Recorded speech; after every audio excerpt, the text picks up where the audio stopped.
So I've done a lot of article reading and self-research on this topic, and really they come up with all these fancy uh all this fancy terminology and all these fancy dictations and whatever else, but um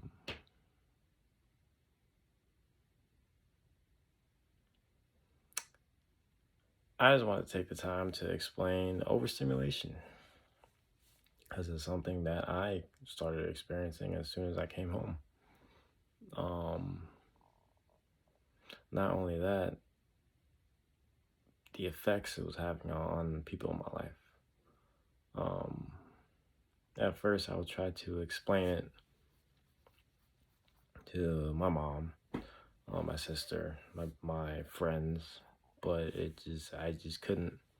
So I had to realize that the best way for them to um, understand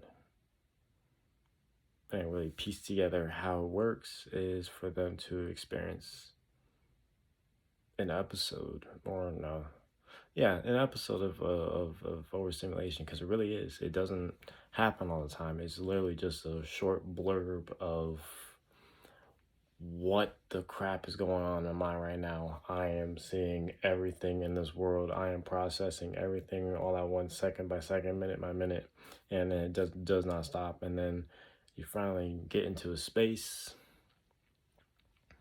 where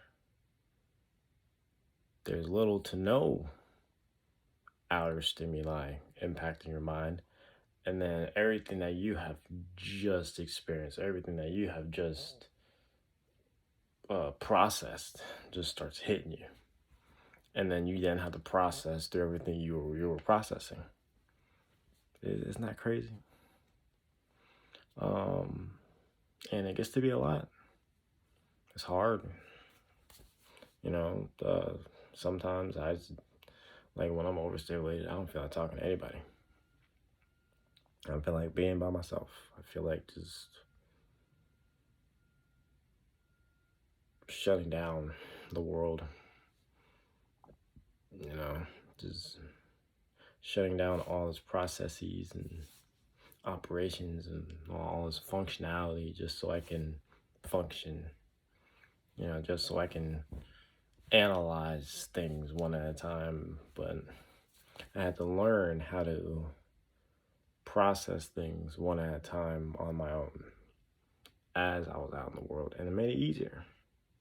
Like if I'm out on the road or at the mall or something, I just take one car at a time or one person at a time, instead of just, oh my God, I'm seeing them, oh my God, they're doing this. No, I pick one person, I focus on them, and it creates a tunnel. It's literal tunnel vision. Like I'm just focusing on this one person, and it helps.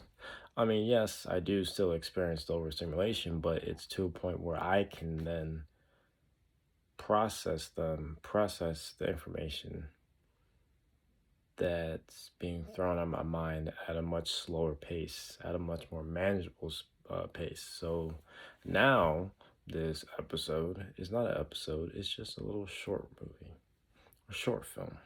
It's just, oh my God, this is a lot of stuff, but in a smaller amount. And it's easier because now I can just time lapse the entire thing and be like, okay, so that went on then. Okay, so let's move on to the next second. And before I know it, I'm done processing everything. I'm done working through the stimuli, and now I can